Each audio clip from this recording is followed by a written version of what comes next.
All right, guys, we're going to go ahead and try to go live here. It may have cut me off, may not. I'm guessing that it did not. But if you're watching this, don't forget to check me out at twitter.com/Lore Reloaded. Hey, if you only like the Star Trek stuff, if you only want me to discuss Star Trek and keep it pretty vanilla, where I don't bring in a lot of opinions or anything, definitely stay away from Twitter. But if you want to have conversations and see what I think on a myriad of topics, check me out there. Twitch.tv/Lore Reloaded. Though I am considering going to Mixer, and I'd be curious what you guys thought of that. With all that out of the way, let's see who's getting here. We'll give it a couple of seconds for people to join, and then we'll jump right into it. Of course, as always, we got Polal in the house, Andrew Maddox, the waifu. The current official Lore Reloaded waifu has come here.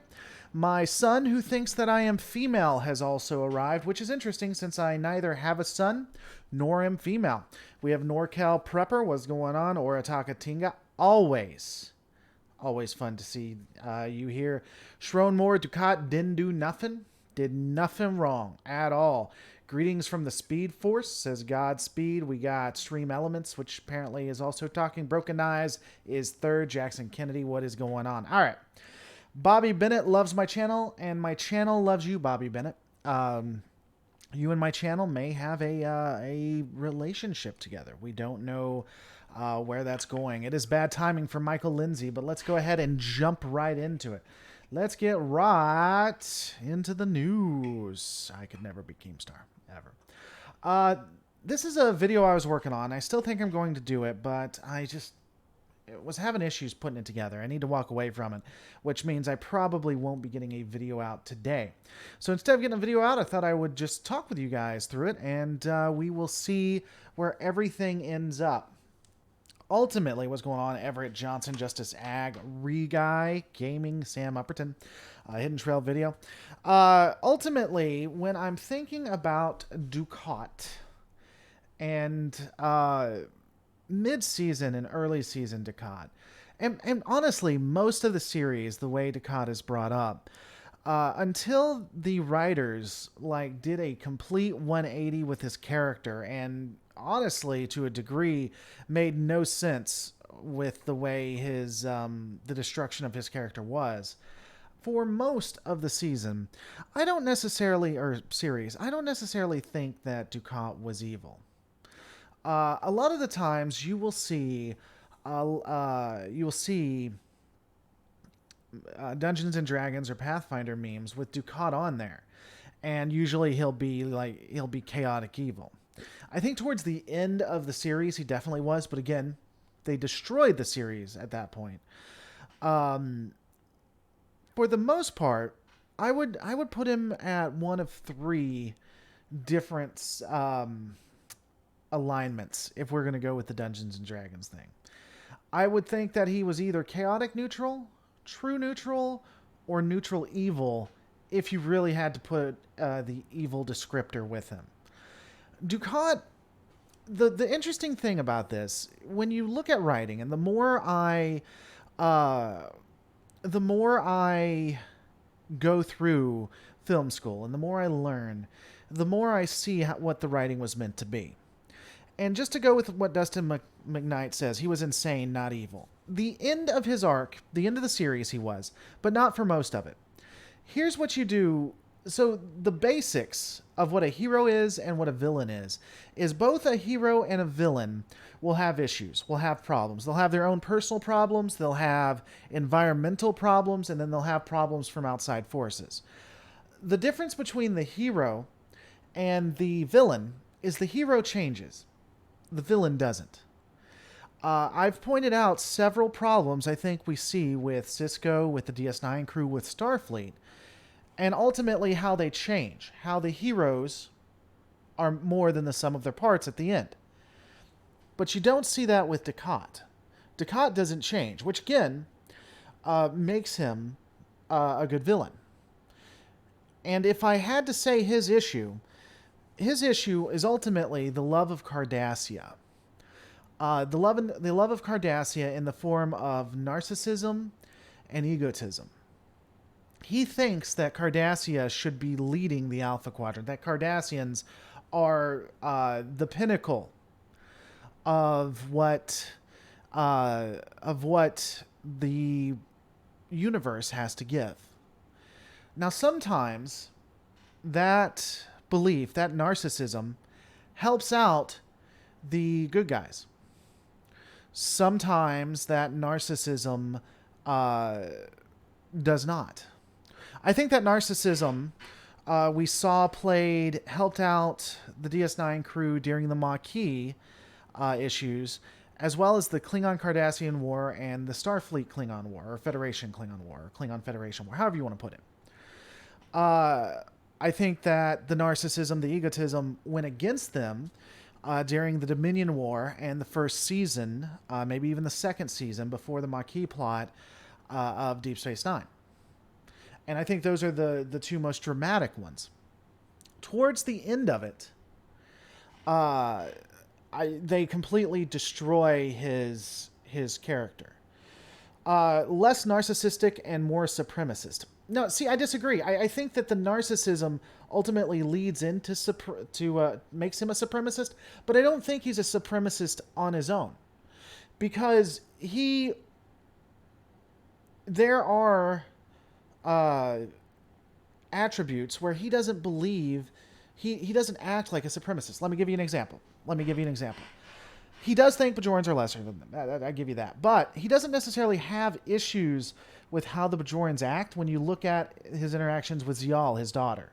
So there's a scene in I think it's by Inferno's Light, where he comes and talks to Kira, and he has an issue. He's like, "What are you doing? Why aren't you protecting my daughter?" And Kira's like, "Oh, are you talking about how she's going to service with the prophets?" And he says no. He says absolutely not. Zial is part Bajoran, and she's embracing her heritage. I have no problem with that. Now he calls the religion backwater, obviously, but he has an understanding of heritage and of culture. He just is so narcissistic, so belief that it is, and so it's an interesting dichotomy, in my opinion, to break it down like that. I think it's something to really look at. Do you think Dukat became evil as a result of the breakdown after the death of his daughter, that coming on top of seeing Cardassia lose Deep Space Nine? I do, but I think it's bad writing. I don't think that he would break that easily. I mean, maybe. You might be able to twist it, but I think what they did with him was all of a sudden out of the blue and made no sense. There was a question. Laura, would you agree with Steve Shive's opinion that Dukat would be irredeemable if he was a real person? Steve Shives and I have a lot of fundamental disagreements, which is ironic because we're friends on Facebook, and we've talked and interacted with each other. Of course, I came out hard against Carlo Mazza, and I think that basically broke off any... I haven't talked to him since, so that may have broke off any interactions we'd have. But I still think he's fine. I consider him a friend. I don't know if he considers me one. I think he would. I don't know. But we do have a fundamental disagreement. I don't think there are people out there. There are very few people out there who are irredeemable. Do I think Dukat is irredeemable? I think that's a tough one, and I don't think we can so easily say it. I think that he becomes irredeemable. I think that he becomes irredeemable. But when we first meet him, I don't know. I'd have to think about that. Because again, I have a hard time thinking most anyone is irredeemable. I think there are consequences for actions. I think it's reasonable for someone not to be forgiven for what they've did, or for someone to be punished to the fullest extent of the law for what they've done. Irredeemable is hard, though. Side note, I had a dream yesterday about you having a live stream in the near future, and here we are. Well, Justice Ag, that must prove that there's a God. Dukat is just a man who wants to do the best for his people, even if it costs everything. I would agree with that. I think Dukat held some kind of restraint on his core self that he eventually chose to embrace the finality of his ideas. Tom X Ross 48. Expand on that for me. I think Dukat went insane after Zial's death. I mean, yeah, I think he went insane too, but I think once he went insane, he turned completely evil. And again, I just think it was a bad writing. It was completely left field, made absolutely little to no sense, in my opinion. Now, I could be wrong on that. I'm open to being wrong on that. Dukat, I do feel as if he is redeemable. He committed genocide against the Bajorans, caused millions of them to die. Just because he tried to kill less does not excuse anything. I'm assuming, Paul, you mean he isn't redeemable. I don't know. I would definitely say that is aberrant. He is a horrific individual and should spend the rest of his time in a jail. But can people be... The question is asking me if people can be redeemed. I think most people can be pulled back from the abyss. That's probably not popular in our culture. Well, I'm not going to say that. It is not popular in our culture. If someone does something that you consider aberrant, then they're obviously a Nazi or an SJW, and no one can save them. They're just horrific people that deserve to die. So, I mean, I get that that's not the popular answer, but if you're asking me, could he be redeemed? I do think that there is the ability for someone to have a redeeming arc. By the way, if you guys are watching this, 21 likes and 70 concurrent viewers. What's up with that? Hit that like button, people. We want to have conversations. We want to go through this. We want to dig deep.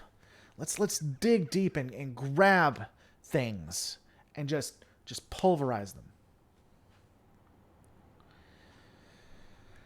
Dukat isn't redeemable. He was a psychopath and would and could do what he felt was required to achieve his goals. That's simply not true, Nigel Brat Savage.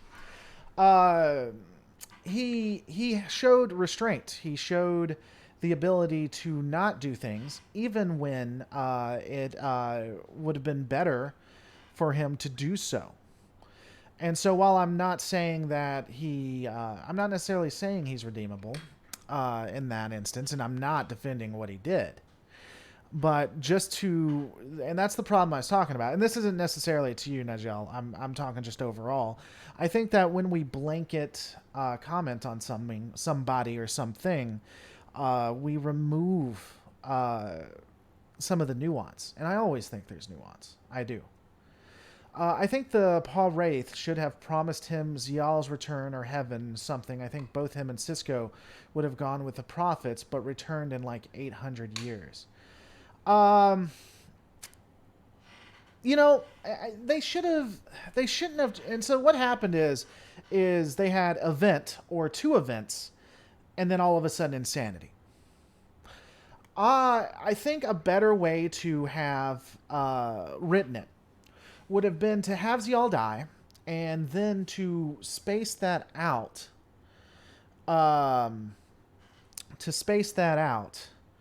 And have it over a couple of episodes, and then have the Paul Wraiths offer to bring Zial back, and that slowly make him insane. I think it would have been better. It was just too fast, I think. R. McDudd, lots of restraint showed when he started a cult and started knocking up Bajoran women. Sure. However, R. McDudd, if you remember, I said before his insanity break, after that, I would agree that he did a lot of insane things. Of course, to be fair, knocking Bajoran women up wasn't exactly out of his purview, as we saw when he was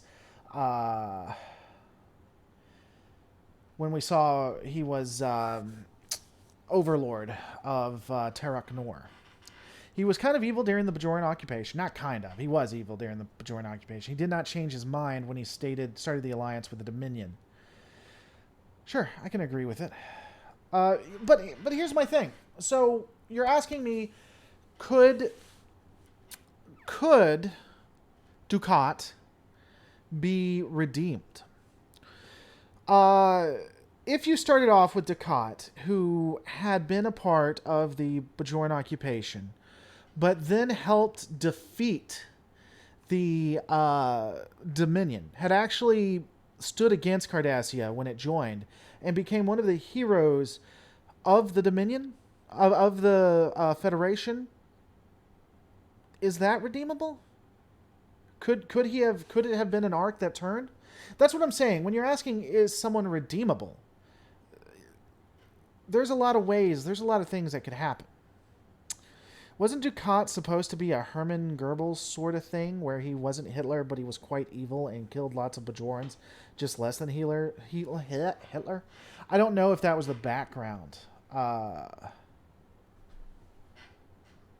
don't know if that was the background or not. Sexing Kira's mom. Yeah, he was a prefect.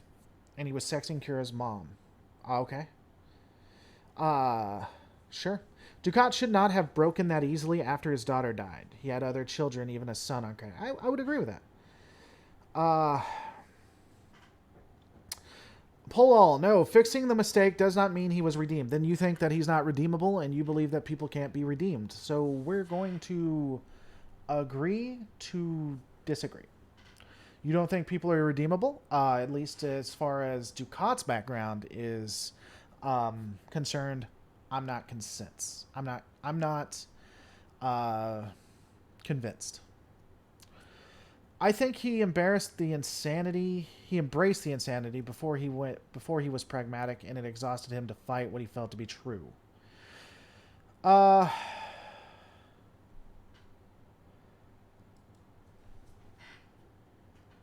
Okay. There are two things that happen. First is that Cardassia or Bajor fell. He thought he was about to win. He was on the precipice of winning, and he lost it all. The second was the death of Zial. Now, I agree he had other children, and Al Weifu's heading out. Talk to you later, Al Weifu. I don't know if you're leaving because you hate what I say or just got to go. But he did have other children, so I don't know that break was just done, or it just wasn't explained well. I see Dukat more as a goring, intelligent, manipulative, ruthless, and evil, but willing to change his point of view when presented with a new reality. Maybe. Well, until he was broken by his daughter. Maybe. Damar, in my opinion, was more evil than Dukat. Dukat could have been redeemed, but Zial's death and his mental burnt a lot of those bridges back for him. See, I'm curious about that. I don't think... Why was Damar more evil? I think Damar definitively had a redeeming arc and was redeemed. I don't think he was anywhere near. But then again, Damar also served under Dukat and was also of the same opinions that Dukat was. He was a part of the occupation as well. So I would assume that if Dukat is not redeemable, neither is Damar. Which is intriguing because Damar arguably saved the Alpha Quadrant. If instead of Damar you had Dukat that saved the Alpha Quadrant in the same way, I don't think people would be as willing to call him the villain. Maybe Dukat was affected by the planet he and Cisco crashed on and damaged his brain. Maybe. I mean, no, you really see the psychotic break on DS9. If I was writing it, I would have had Zial die, but he didn't see it, but got told it was the Dominion, and he vows to burn the Dominion, and his knowledge could have turned the tide fast. I mean, maybe. You know, it is definitely possible. It's really interesting to see people's reactions here, and I'll be curious if I get flamed. I'll be curious if I get flamed for what I've talked about, because I don't know. I find this interesting. R. McDudd. Damar was a victim of circumstances once the Dominion took over. Damar was definitely redeemable. R. McDudd, that, and I mean this in the nicest way possible, most hypocritical thing I've ever seen you do. Damar was a part of the occupation. He may have not been the leader, but he was a soldier. He carried out the orders, and he gladly did it. He was bigoted to the nines. He had to be held back by Dukat in several instances. He wanted to kill Kira simply for being Bajoran. Didn't like Zial because she was a half-breed. And again, assisted and continued the genocide that you hold Dukat to. The only reason You don't like, the only reason that you think Dukat is worse than him is because Dukat was the leader. But by God, Damar took those orders, helped genocide the Bajorans, and did it with a fucking smile. And he kept his beliefs through most of the series. I believe Damar is redeemable too. Don't get me wrong. I believe he's more redeemable than Dukat. I would agree with that. But there is no way. It is literally impossible. It is scientific, objective fact that you can't say Dukat is not redeemable and Damar is. That would be like breaking scientific fact. Quote me on that. Quote me, sir. And again, I'm not like yelling at you. It's not personal. I just disagree. Obviously being a little exaggerative in my my retort. Exaggerative is a word. I don't care what you say. He said in a conversation to Damar over a bottle of Kanar, says Peter Quinn. He said what? I'm sorry. Dukat always had a vicious streak, but it wasn't until he and Cisco crashed that he lost complete control over his own brutality. On DS9, he was mourning the death of his daughter. I mean, maybe I'll have to think about it. I really will. I don't know. Honestly, I figure you stopped being redeemable the moment you started genocide, says Mackenzie Sayeb. Okay, fair enough. You can try to make up for it, but you can't ever redeem from it. And that's actually a common retort. What is, and, it's fair. Again, I get that this isn't popular. I get that it's not popular for me to say that someone can be almost always be redeemed. But, and I'm not even saying I know how I could have redeemed Dukat. I'm not even saying that. What's up, Deckfish?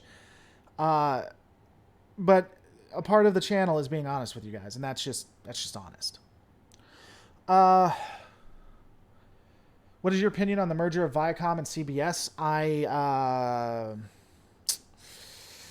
CBS is a pain in my side, and I think they really limit my ability to give you guys the best work that I can, even though legally I'm allowed to do so. Viacom I've never really had any issues with, so it depends on if Viacom fires all of their legal team and puts in people that understand fair use.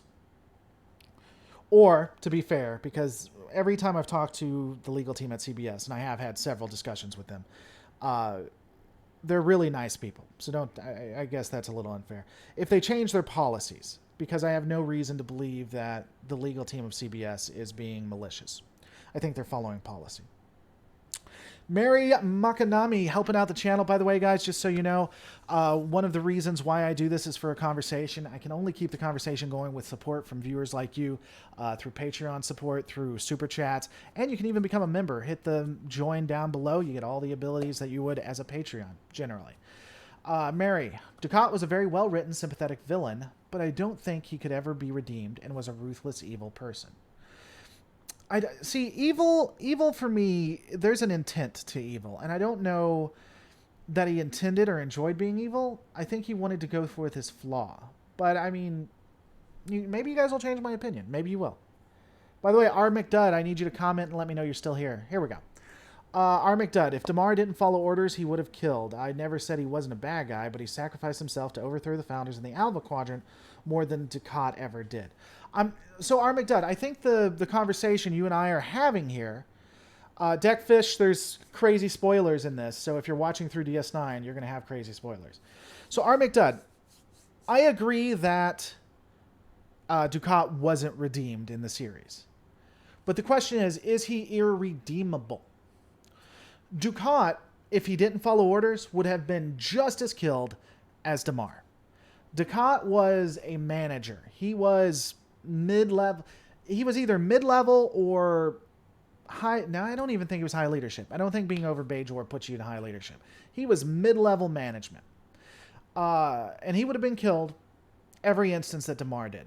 So what he did is he came in and he limited the deaths that he did. That said, to your point, if you took out Damar and put Dukat in his place, the Damar character never existed. I think that people would be, like you, saying that he was more redeemable. I think that after he made the deal with the Paw Wraiths, he was directly towards the villain side until he was all for Cardassia. I think he was a villain generally more than not. I think he was, honestly, I think he was always a villain because he never really was helping the heroes. He was helping himself. Goes back to what I was saying. It goes back to what I was saying.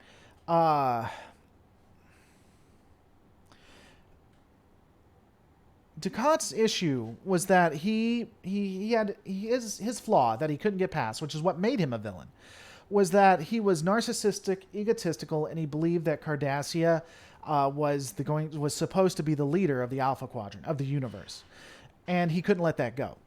And everything he did was for that. So whether it was helping out the heroes, helping out Cisco, DS9, or helping out the Dominion, or doing his own thing, it was all for the proliferation of Cardassia. And that doesn't mean he follows everything Cardassia says. It's what he believes Cardassia should be or was. Remember, he was actually against Cardassia in the Cardassian Klingon War.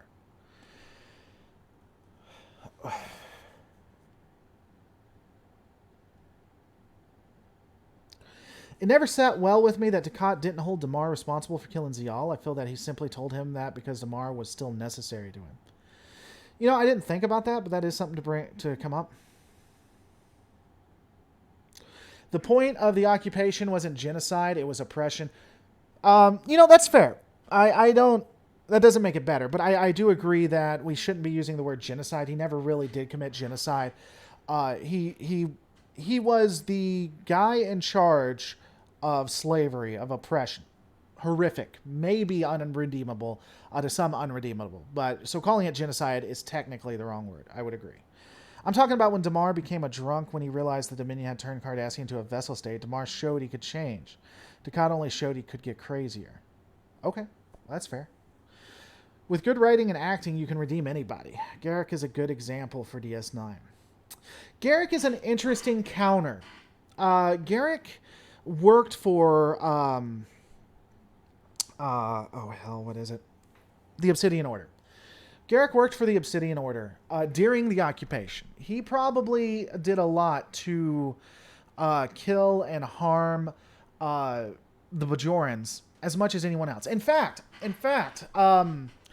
the episode, and I forget the episode where they go back in time and you find out that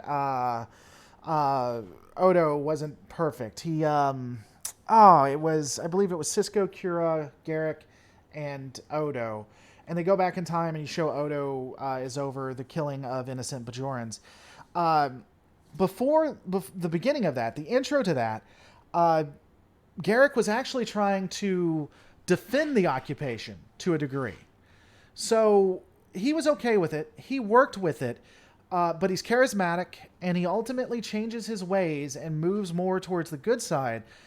But again, like Damar, he did it for the glory of the Cardassian. It probably would have been the Cardassian Empire at that time. Ironically, the Cardassia is at first the Cardassian Empire, then they become the Union. So is Garrick redeemable? Either way, love the streams, Lore Reloaded. Whether I agree, disagree with you, make a good argument, keep up the good work. Yeah, R. McDudd, that's what this is about. That's why I like doing this. I enjoy having the conversation, and I try to make this a place where we can have these discussions. You know? We can be okay with disagreeing. Now, sometimes I will get passionate or I'll get mocking, but it's all in good fun. And you guys can make fun of me. People make fun of the fact that I don't know how to take care of myself. I'm basically look like a murder hobo is what most people believe. Dukat literally came back to Cardassia to get the Paw Wraith statue and then ghosted after. It's sad there wasn't enough screen time to give the arc the attention it needed.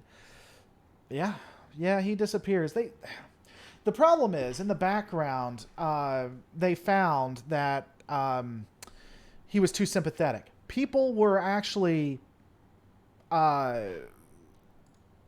if not siding, understanding where he was coming from, and they didn't want that. They wanted him to be the bad guy, so they made him the bad guy. They removed all doubt. You got to look at Dukat's history. His life was constant conflict. No doubt he was a raging jerk, but he served against the Federation, then the occupation soon after the Dominion War.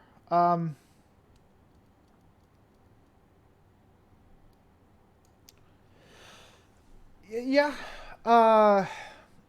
That's an interesting conversation that a lot of people get into. I would agree that Dukat is a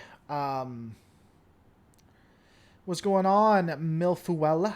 That he is a product of his culture and his time. I don't know that that excuses anything that he did. It just makes it, you understand where he's coming from. You know? If there had been more time to tell the story, the writers probably would have shown more interaction between Dukat, the anti-prophet, and his interaction with the Paw Wraith. I agree. I actually have a really cool lore theory I'm going to do at the end, where the Paw Wraiths are the ultimate villains of all of this. I don't want to give it away just yet, but trust me. I think that there's an argument to be made that the real bad guys in all of this are the Paw Wraiths. The question of Garrick is one of principle. Do you think that torture and murder are forgivable crimes? Personally, I'm a pragmatist in our current world. Measures need to be taken, but in the to be continued, apparently. The question of Garrick is, do you think torture and murder are forgivable crimes? I believe there's a difference between forgiveness, because I think that's more subjective, and redeemability. Did Garrick redeem himself? Maybe. Could he be forgiven for what he did? Maybe not. I think they're both subjective. I think one is more subjective than the other. Cardassian soldiers, civilians are raised to obey and put Cardassia first from childhood. If the state demanded that he commit genocide, then he would do it for the betterment of Cardassian. He never committed genocide. He never attempted to commit genocide, unless you count what happened in Purgatory's Inferno, and I think that's more a state dominion thing. But oppression, slavery, extortion, forcing women to have sex with him. Can't say the word or I'll get demonetized. These are all things he did do, for sure. Dusky never felt any genuine remorse, while Dukat never felt any genuine remorse, while Damar did, even if he had to be redeemed in death. So, does remorse make you redeemable? Let me ask that. Do you guys think that remorse makes you redeemable? But in the world of Trek, where tech is more advanced, such brutality just feels unnecessary. So to compare Garrick to Werner von Braun, the Nazi rocket scientist, maybe. I don't know. I think that... No, not maybe. I disagree. I'll tell you why I disagree. I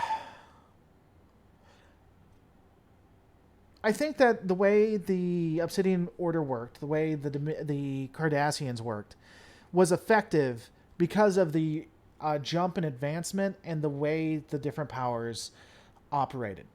With the new technology, spy networks, save for Section 31, didn't get dirty. They didn't get in the filth. And so someone who operated in the filth had an advantage. I think the Tal Shiar had an advantage because they were more willing to work in the filth. But according to DS9, I don't know how true it is when you watch all the episodes, but according to DS9, in dialogue at least, they were more willing to do such things than even the Tal Shiar, which makes them more dangerous.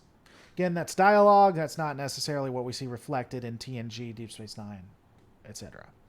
In my opinion, Dukat was never true evil until the second half of the final season, before he was more institutionalized evil and was more obsessed with being viewed as the hero. Yeah, so I guess maybe it comes down to definitionally how we look at this. Can you do something evil and not actually be evil? Can you, if someone does an action for their betterment but doesn't take enjoyment out of it, wouldn't necessarily do it unless they had to, are they evil? Because I think that was a lot of how Dukat acted. I don't think necessarily Dukat did anything because of sick pleasure or even intent. I think he had a goal in mind, and I think he believed that goal was more than anything else, which is why I put him more in the neutral category until the end. Are evil people evil? Is forced passionate hugging evil? Is the enslavement of an entire planet evil? Is murder evil? You're talking about actions and intent. He never attempted to destroy an entire planet unless you're trying to put all of Inferno's light on him. So we're going to remove that. Are evil people evil? By definition, they're evil. Is forced passionate hugging evil? I don't understand. If you're trying to get away from saying the naughty word, then yes, I would say that's evil. Is murder evil? Murder, yes. Killing, no. Again, it comes down to intent. I don't know. And actively trying to get Cardassia to understand this and change their view on the reality. Also, hello from Scotland. What's going on, Scotland? I don't know if I addressed this, JJMFDL. By the way, thank you so much, guys, again. The daily channel goal isn't just there because it's just a random number I chose. It as the goal I have to meet to keep the lights on. In my opinion, Dukat was never truly evil until the second half, before he was more institutionalized evil and was more obsessed with being viewed as the hero. If we go that route, I more think he was neutral or neutral evil, maybe. What was institutionalized in him, I would consider evil as well. And I would agree, I think he's obsessed with being the hero. Mary Makanami.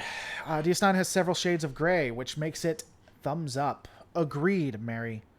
Completely and utterly agree. Is Cisco irredeemable because he attempted to use General Order 24 on the Maquis, did what was necessary for Cardassian, in his opinion, using his training? See, there's... I think that Cisco did some incredibly evil things. What he did to the Maquis planet was incredibly evil and could have gotten people killed. Absolutely could have gotten people killed. Where he used the, was it a biogenic weapon? I think that was definitively evil. That's really the only time I think that he ever did a completely evil act. I don't know that there... he did it willingly. He did it out of anger, and there was no reason to do it. He could have stopped or found a way to stop... what the hell's his name? I'm going to be talking about him next week. Eddington. Well, if Sloane is evil, yes, then logically Garrick is. If not, then... I think... I would call Sloane evil. I would call Sloane evil, and here's why. And I think this is... And I disagree. I think Garrick's different. Maybe. That's an interesting question. I would call Sloane evil. Sloane enjoyed what he did. And he did things, and he justified it to himself that he was trying to help everyone out.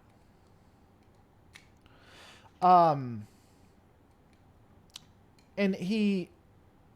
I don't know that he had redeeming qualities. I really don't.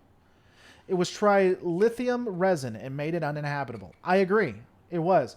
Another way to make a planet uninhabitable is to do a supernova, like we saw what the Dominion did. Yet the Dominion are still the good guys, and are still the bad guys, and Cisco is not. You could just fire on the planet until it was molten rock, and that would make it uninhabitable too. There are multiple ways to make a planet uninhabitable. You can use poisons like Cisco did. You can blow up a sun like the Dominion tried to do. You can just make it a molten core like the Cardassian Romulan fleet did. Lots of ways to do it. Which way is better to tip you, YT or Twitch? The best way... I mean, if you just want to do YouTube, it's easy. Not Twitch. I don't use Twitch enough. Or you can do it to... if you want it directly, because 30% of everything given to me is goes to YouTube. You could also do paypal.me/Reloaded Studios. And all of that goes directly to me. If you want to and can. You don't have to. I don't want you to give me money you don't have. But you asked a question that I answered. I made it uninhabited for humans, but not Cardassians, and wasn't originally a Cardassian world. I don't know if it was originally a Cardassian world, but he made it uninhabitable for humans while humans were still on it, with no way of knowing if those humans could get off or not. Again, blowing up a sun makes Bajor uninhabitable for Bajorans, but in theory, they might have a chance of getting off of it before they do. It is the exact same effect. Making a planet, it has the exact same effect on a people. Poisoning an atmosphere or blowing up a sun and blowing up the planet. The effect is the people on that planet cannot live on that planet or they will die. One takes longer and allows another species to go. One is an end game. And I'm not saying that one isn't worse than the other, but I'm saying they both will kill people. Cisco tried to kill people to get one man. No, let me rephrase that. Cisco was willing to kill people, a lot of people, to get one man. That is insanity incarnate. There is no excuse for that. There is no way that he shouldn't have been locked up for the rest of his life. If this was any non-hero captain, they would be the villain of that episode. I'll bet $100 that I can go and throughout the entire series, throughout the entire franchise, I can find an episode where a captain does something similar and is considered the bad guy. And yet people will still tell me that Cisco is somehow okay in what he did. It's just evil. It just is. I like Cisco. He's in the top 3. He may be the top 1 captain that I really like. But that was evil. It just was. Doesn't Cisco give the people on the planet time to evacuate? Yes, he does. What happens if the engines go down? What happens if it doesn't work? What happens if they're not alerted? What happens if there is let's say that there was a school with 3-year-olds and they aren't able to get to the evacuation ships because of the mass carnage. He did that with no warning. No warning at all. All of a sudden, the entire planet has poison coming down on them. And it looks like it's coming at a fast rate. No warning, no preparation. We don't know if the infrastructure could have took. Can you imagine what would happen if let's say that a nuclear device was detonated, however many miles away from a populated city, to where there had to be mass evacuations from that city. Now, no one was immediately hit or hurt, but the nuclear fallout will make it so if you stay in that city, you die. What if you did that to New York, Chicago, major cities in California, Nashville, Tennessee? You're telling me everyone's going to be able to get out with no warning at all? And this is an entire planet. He did not warn the planet. He absolutely did not. Rewatch it. I've seen it 1,000 times. I've had this argument 1,000,000 times. He did not say, hey guys, I'm about to bomb you to catch one guy. No, he bombed the shit out of that planet. And then you know what he did? He said, hey, let's start doing this to other planets. Let's just go down the line. Let's just, we nuked New York because we didn't catch one man. We nuked outside of New York because we didn't catch one man. Let's do it to Nashville. Let's do it to Chicago. Let's do it to wherever the hell you want to do it. Let's do it to London to catch one man because they have the ability to try to get away. And we're not going to care that the infrastructure may not be there for them to get away. It is decidedly evil. It just is.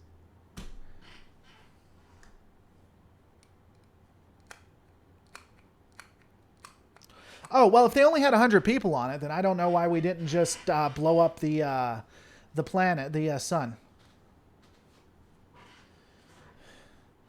Dukat was brought up in a fascist regime, trained in a system that used the training he was a loyal soldier to Cardassia. I would agree he's a product of a time.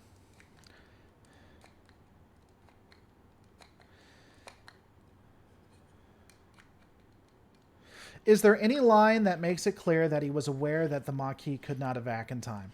You know what? No. he just assumed that they could. There's no line that says that they couldn't have made it.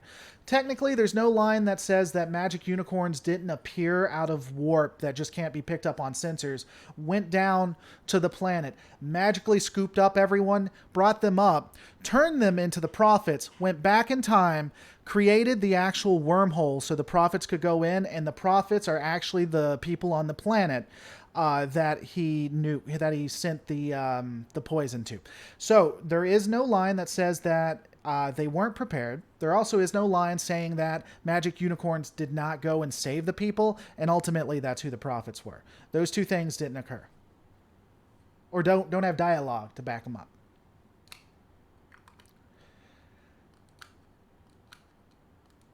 If it's I don't know, guys. I'm just saying. For me, and I guess this is kind of where it comes down. For me, the magical unicorns are real. I don't see how it's redeemable. Cisco did warn the planet. Where did he warn the planet? Let's look it up together, shall we? Shan't we?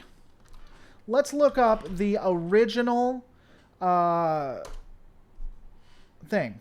And even if he warned the planet and they were evacuating, that doesn't mean mistakes don't happen. If you blow a nuke right outside of London, those who survived in London will begin evacuations.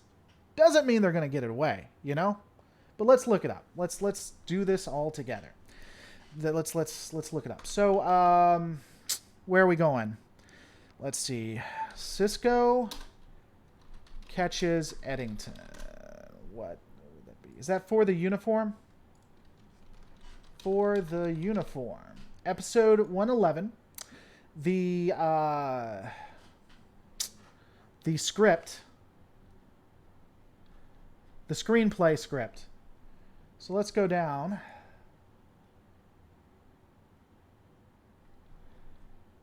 Yeah, it's for the uniform.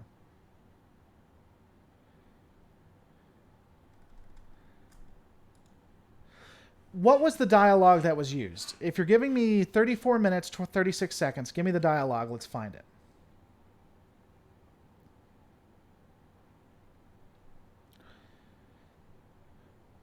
Let's see. To see us gain on 2 Maquis Raiders. All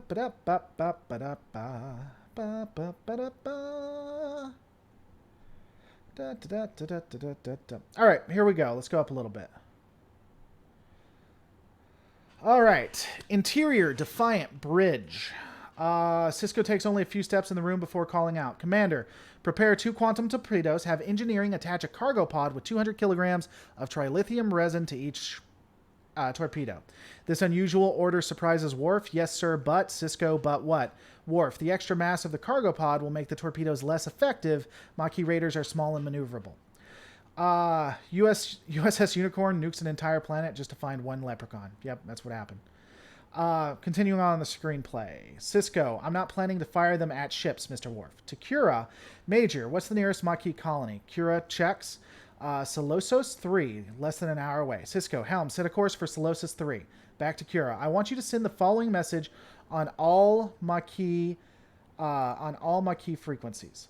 To all members of the Maquis Resistance, this is Captain Cisco of the USS Defiant. In response to the Maquis' use of biogenic weapons in their recent attacks, I am about to take the following action. In exactly 1 hour, I will detonate 2 quantum torpedoes that will scatter trilithium resin in the atmosphere of Solosos 3.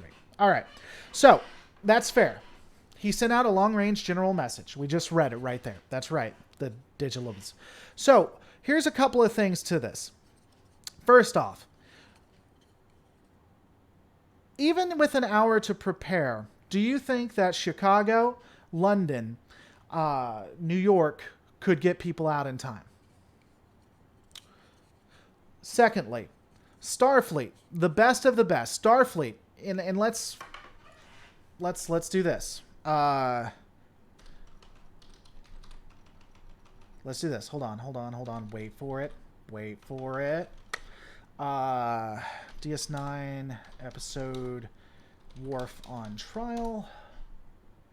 Rules of engagement. So let's talk about that for a second. Let's go to rules of engagement, screenplay. Let's go all the way down. So a Starfleet officer just sent that out. Now,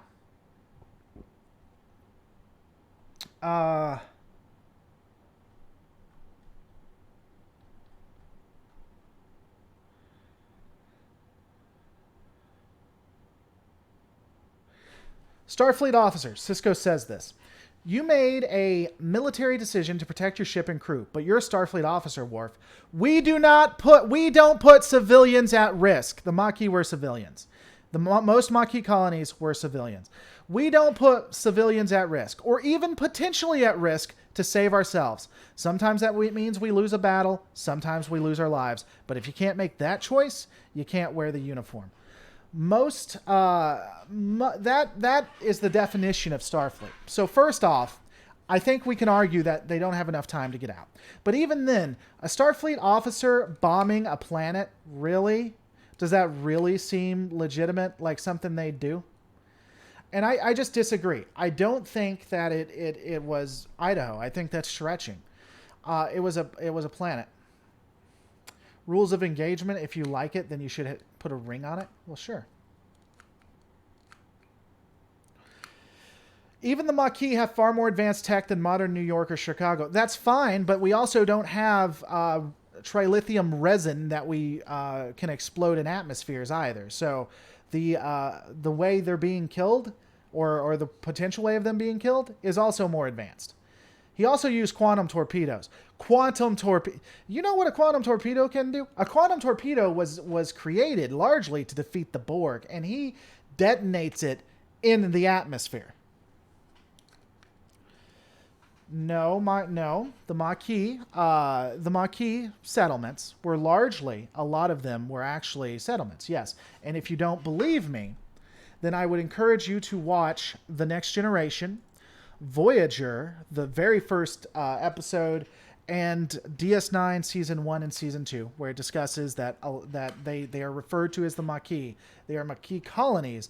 They are colonies in which people just want to live their lives.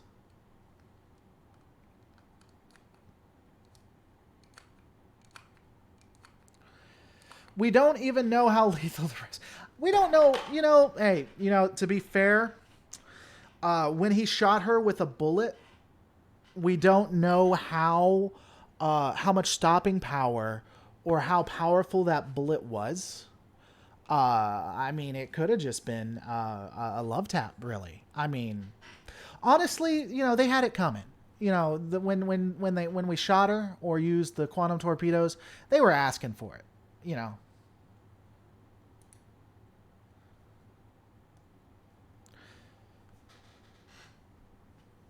The reason why they did it, Deep Space Nine, the way it was done was kind of a revolt to TNG. It was not your grandpa's Star Trek, and that's what they tried to do. And more than not,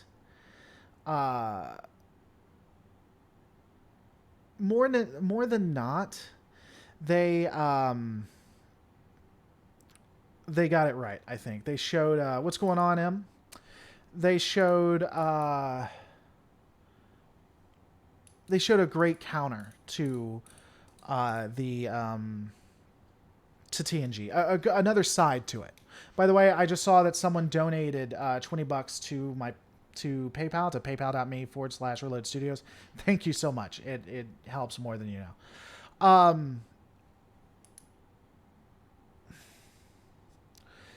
But there were some times, like what happened at this planet, that they do things that are just out and out evil. I would have to think about it. I'm not completely sure. I'm not completely sure how I would rewrite it, right? Because I can sit here. I can sit here and talk about how horrible it was to bomb the planet, how this makes no sense, how he should be in a jail cell. But if I was to rewrite it, if I was to put myself in the writer's stance, I don't know. I probably would have had him tech his way out of it. Here's what I probably would have done. I probably would have had him tech his way out of it and do something where it made it look like the planet was diseased, and then at the end have a twist where that actually never happened. And have it come up, have Dax or someone say, you're going to spend the rest of your time in a jail for this, and it not happen. Neptune 04, yes. I mean, this is DS9's like 20 to 25 years old or something like that, right? So yeah. Ultimately, I think that out of in the real life, it was just bad writing. It was I don't even know bad writing. It was a bad call. It was uncharacteristic. In universe, I think he got away with it because Starfleet realized that they needed him, and they just looked the other way. Section 31 may have in fact had dealings in it, and why he was able to do it.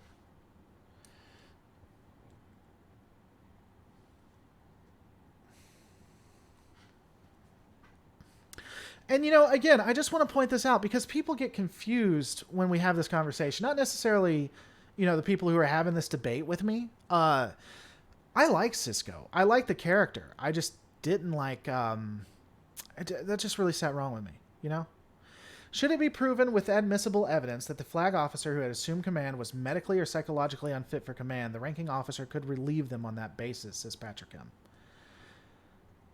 I'm not sure what that's talking about. If you're talking about the fact that the other officers followed it, it was an illegal order, in my opinion. Worf, Kira, Dax, everyone on that bridge should have been tried and punished for what happened. Worf especially. He's the one, Worf and Kira especially. It was an illegal order.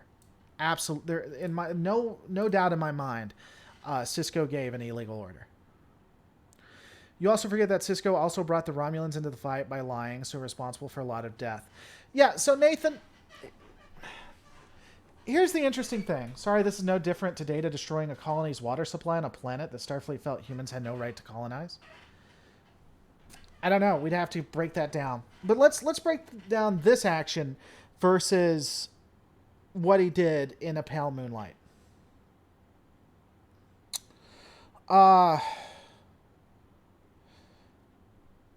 Believe it or not, I give more sympathy and more justification to In a Pale Moonlight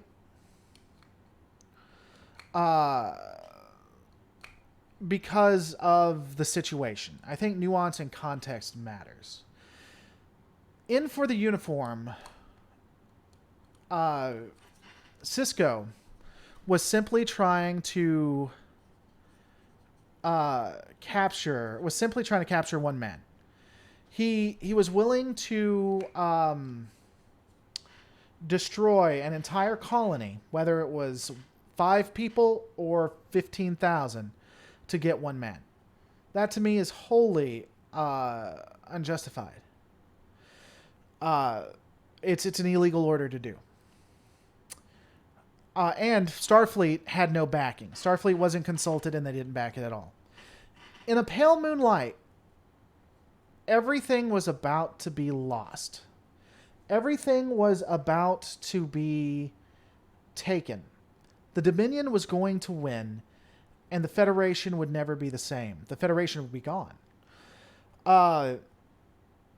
He literally was pushed to the thin ice.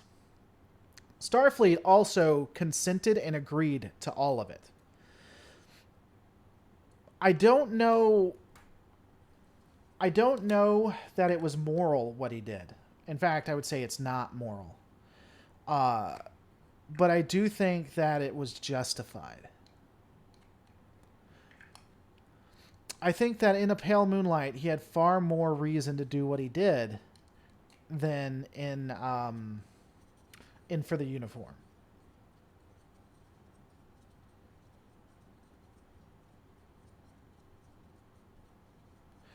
And to that point, I mean, here's another thing, and I guess kind of what bugs me the most about the episode is Cisco doesn't even feel bad about what he did to an entire planet. That was their home.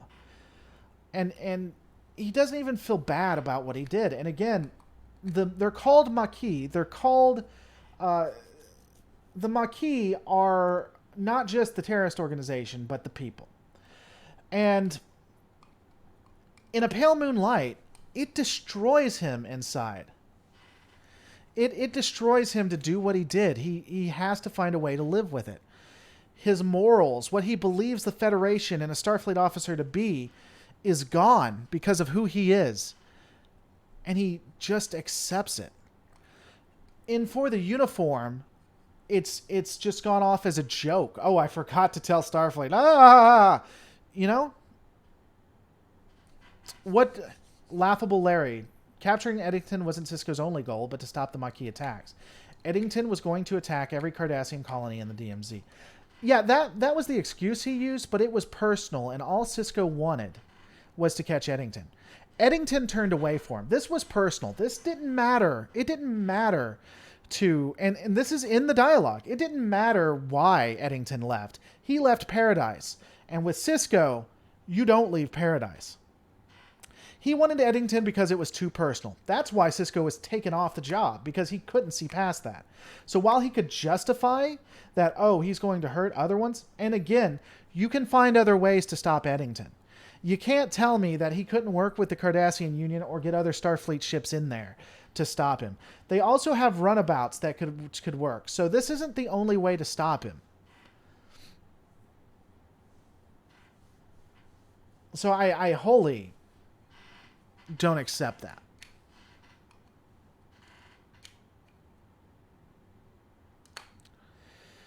Could we look at Cisco as trying to stem the further attacks of Eddington? Yeah, I just addressed that.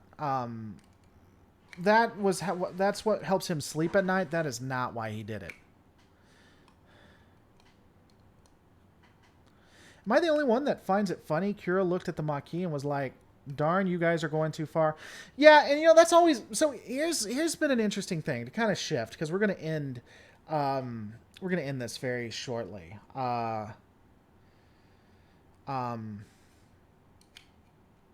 Before I get into that, though, John DeMarca, Cisco's lack of guilt and further uniform would seem to indicate that his attack on the planet didn't kill anyone. Are you... Okay. Okay. I disagree, John. Everything we look at... Now, a lot of this in the real world is just because they couldn't afford it, so they just used the same assets. But when you look at TNG, when you look at DS9... the ships utilized by the Maquis are almost the exact same ships utilized by the Bajorans. The fact that they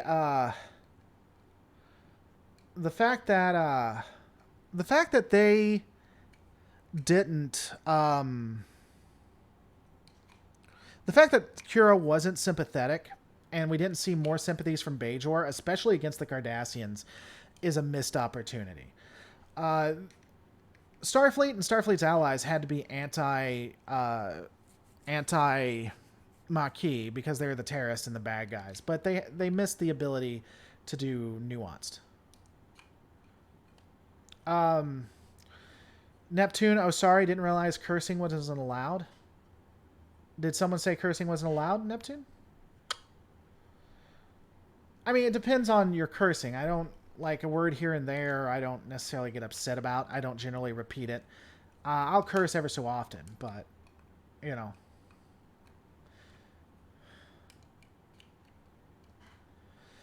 Question. Why did the Romulans show up when they thought the Dominion were attacking, but not joining the war at the start? I'm going to get into that, but here's my thoughts on that. I think the Romulans were very against the Dominion. We see that. They even tried to genocide the entire planet.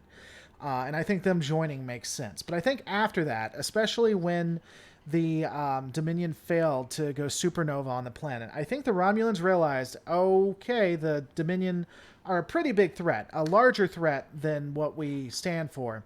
I think they also saw the opportunity to have the Federation get the hell beat out of it for a while, because a weakened Federation is only going to help the Romulan Star Empire. And I also think that they didn't want to get into it with the Dominion because they realized. And then the Dominion just doesn't want to fight three powers, doesn't want to fight three major powers, right? Cursing isn't allowed in Super Chat, nor Kyle Prepper. Okay, yeah, that's not my policy. That's Google's. So if you tried to curse and it didn't let you, that's not something I did. That's not on my side. That's Google.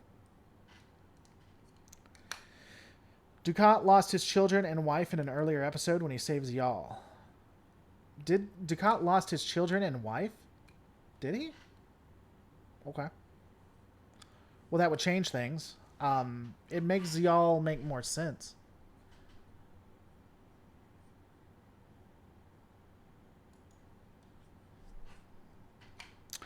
Some people have a theory, and I don't hate it, that the Romulans always intended to join the fight. They were always going to come in on the side of Starfleet.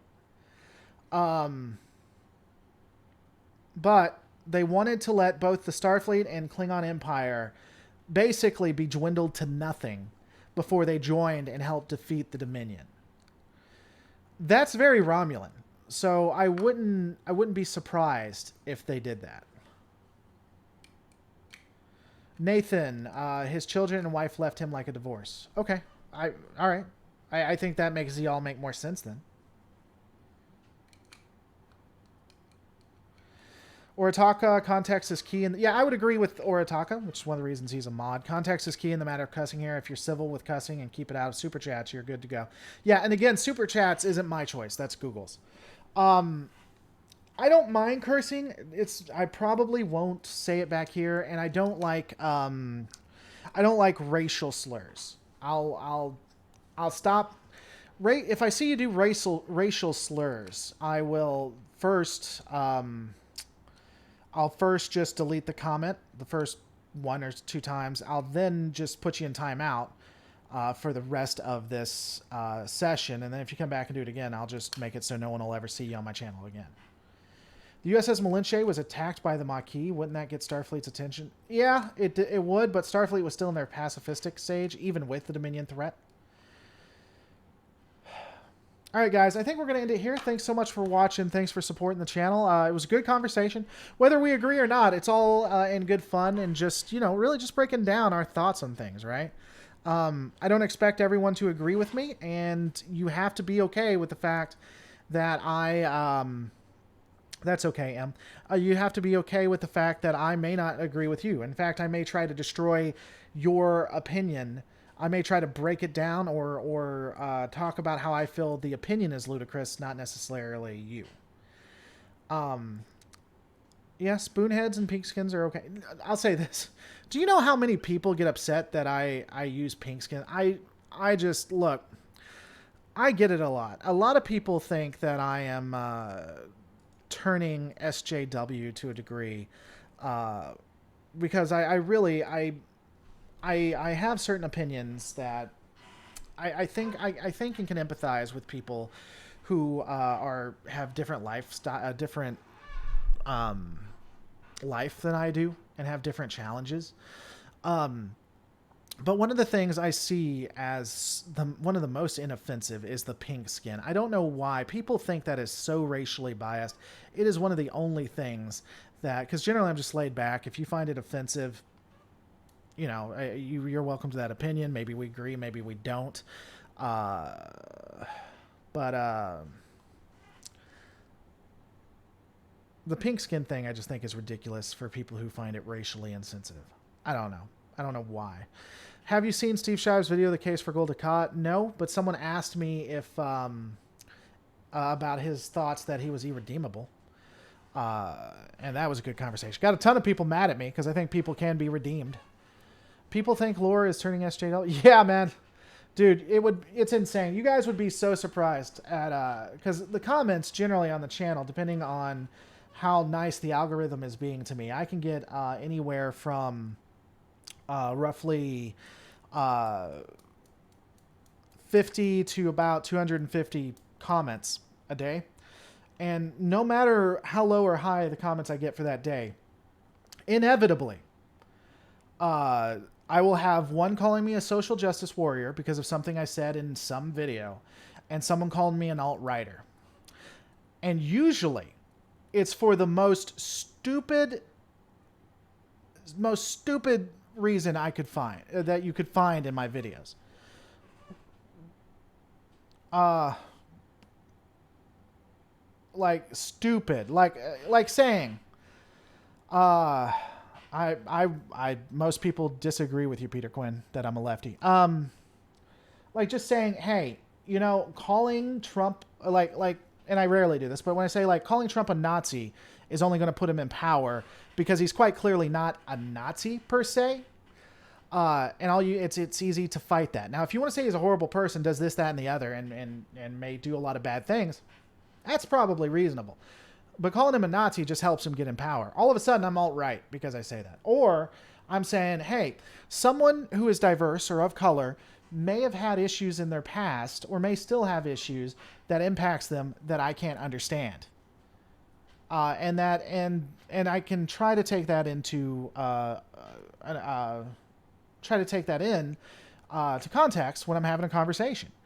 All of a sudden, I'm like a social justice warrior. By God. Hey, guys, our culture impacts us even in the micro version, in the family we grew up in, and maybe that's going to impact who we are as a person, and we should be sensitive to that. Apparently, that is social justice, a social justice warrior.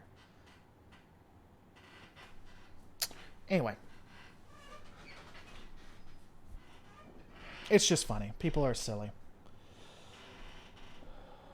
Well, my opinion, I don't generally get into this, but my opinion is that I think that generally things are in the middle. Generally, there are some things that are definitively one way or the other, but I think most topics have a middle ground that we can meet in that isn't there. Like, for instance, and again, I'm getting off after this, but just to give you an example, like the I don't know. I'm not against the progressive tax, for instance. I think that if a society is rich enough that it's okay for a little bit to be taken from all to help those who may need it. I think that school lunches being paid for help kids learn better, and so that would ensure a better society and a more prosperous society. I think schools do the same thing. I think society should pay for schools because it helps everybody and it benefits everybody. I know, right? I'm just this raging anyway. Yeah, Peter Hegg, we live in a society where you have to be one or the other. You cannot, in any possible way, shape, or form, have a grounded opinion living in the middle. Yeah, and then people just make absurd comments. Like, if I generally have centrist opinions where I think that there's good on both sides, all of a sudden, I guess I have to be centrist on Nazis in the Holocaust. I can't just be completely against that. Because people think that centrism means you're centrist about everything, which you're not. It's just ludicrous. Anyway, sorry, you guys don't come here for that. Thanks so much for watching. Don't forget to comment, rate, and subscribe. I'm probably not going to have a video out today. That's one of the reasons I did this. Plus, I'm trying to do this more. We'll have a video out tomorrow discussing this very thing with your guys' thoughts in it as well. Maybe have 2 videos. I don't know. I guess we'll see. Anyway, so now I'm just going to talk randomly for a couple of minutes because it always cuts me off. What's up, Death Be Told? And so now I'm just going to talk right here so that you can get the last part of it on my beliefs before it starts cutting me off. And I'm waving my hand back and forth because on the preview I can't hear myself, but as soon as I wave my hand back and forth, I know that we're now at a point that doesn't matter and I'm just wasting time. You guys take it easy. Later, you take it easy as well. Bye to you as well, good friends. We represent. When is the next live chat? Hopefully tomorrow, about this time.